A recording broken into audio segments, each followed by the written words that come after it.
بسم اللہ الرحمن الرحیم نحمدہ ونصلی علی رسولہ الکریم۔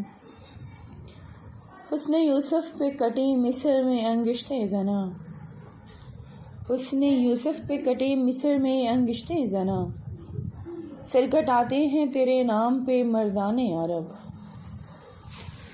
ابو البشر خلیفۃ اللہ فی الارض مسجود ملائکہ حضرت سیدنا آدم علی نبینا و علیہ الصلوۃ والسلام کے زمانے سے لے کر حضرت روح اللہ سیدنا عیسیٰ علی نبینا و علیہ الصلوۃ والسلام کی عہد تک اللہ تعالیٰ کے بھیجے ہوئے مقدس انبیاء اور رسل خلق خدا کی ہدایت و رہنمائی کے لیے دنیا میں تشریف لائے اور اعلیٰ کلمۃ الحق کا فریضہ احسن طریقے سے انجام دیا۔ ہر نبی اور رسول کے زمانے میں اہل باطل نے راہ میں کانٹے بچھائے اور حق کو نیست و نابود کرنے کی سعی ناکام کی، لیکن ہمیشہ انبیاء اور رسل ہی فاتح اور غالب رہے۔ اہل باطل نے نور حق کی روشنی کو بجھانے کے لیے طاقت، ثروت، دولت اور حکومت کا بھرپور استعمال کیا۔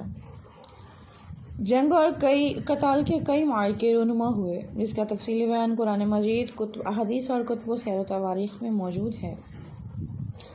حضرت عیسیٰ علیہ الصلوۃ والسلام کے آسمان پر تشریف لے جانے کے بعد سید المرسلین، افضل الانبیاء، محبوب رب العالمین، رحمت للعالمین، خاتم النبیین، حضور اقدس حضرت محمد صلی اللہ علیہ وآلہ وسلم کے زمانہ خیر تک کے طویل عرصے میں کوئی نبی یا رسول مبعوث نہیں ہوئے۔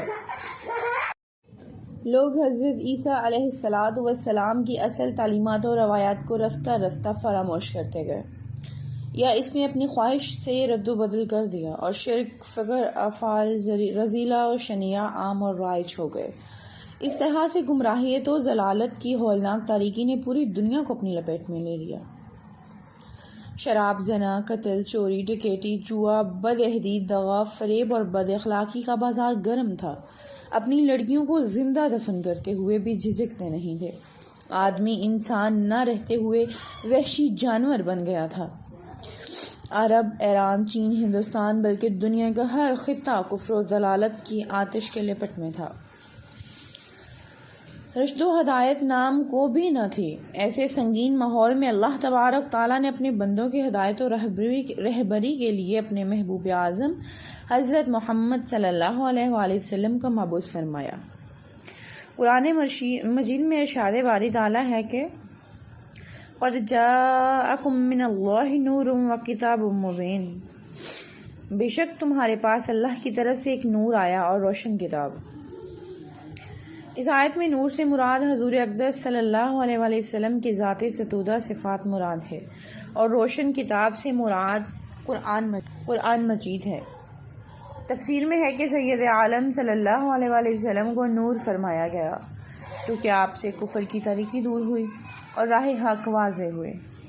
حضور اقدس صلی اللہ علیہ وسلم کی عمر شریف جب 40 کی ہوئی اور آپ نے اپنی نبوت کا اعلان فرما کر پرچم توحید بلند فرمایا اور بت پرستی سے روکا اور اپنی قوم کو صرف ایک خدا کی پرستش کی ہدایت فرماتے ہوئے کلمہ توحید لا الہ الا اللہ محمد الرسول اللہ کی دعوت دی، تو آپ کی قوم آپ کی جانی دشمن بن گئی، طرح طرح کی اذیتیں اور تکلیفیں پہنچائیں، لیکن آپ نے صبر و تحمل سے کام لیتے ہوئے فریضہ نبوت کو بخوبی انجام دیا۔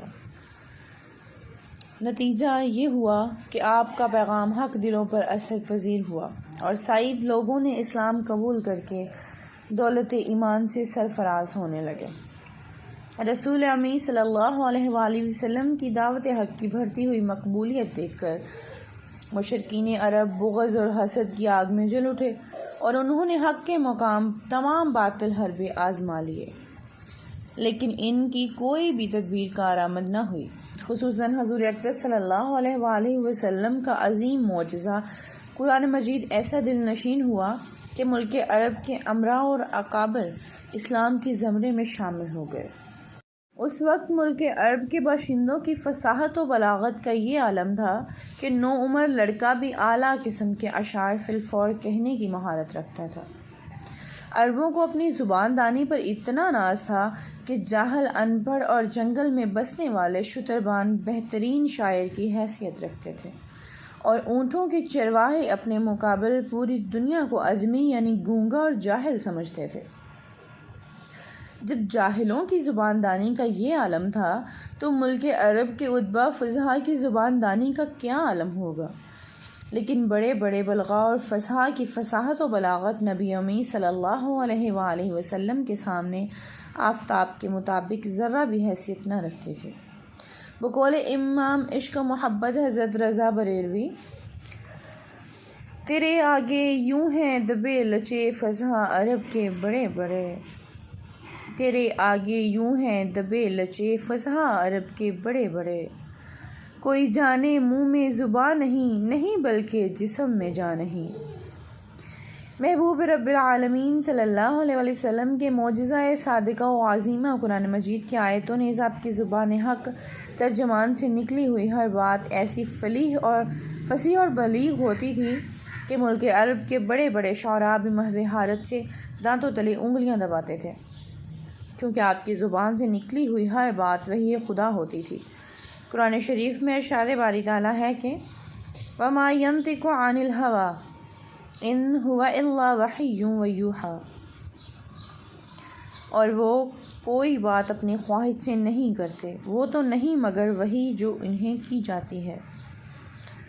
تفسیر روح البیان میں ہے کہ نبی علیہ الصلاۃ والسلام کی ذات و صفات میں فنا کے اس اعلیٰ مقام پر پہنچے کہ اپنا کچھ باقی نہ رہا۔ تجلی ربانی کا یہ اصطلاحی تام ہوا کہ جو کچھ فرماتے ہیں وہی الہی ہوتا ہے۔ بقول امام عشق و محبت حضرت رضا بریلوی، وہ دہن جس کی ہر بات وہی خدا، وہ دہن جس کی ہر بات وہی خدا، چشمہ علم و حکمت پہ لاکھوں سلام، اور میں تیرے کلام پر ملی یوں تو کس کو زباں نہیں، اور میں نثار تیرے کلام پر ملی یوں تو کس کو زباں نہیں، وہ سخن ہے جس میں سخن نہ ہو، وہ بیاں ہے جس کا بیاں نہیں۔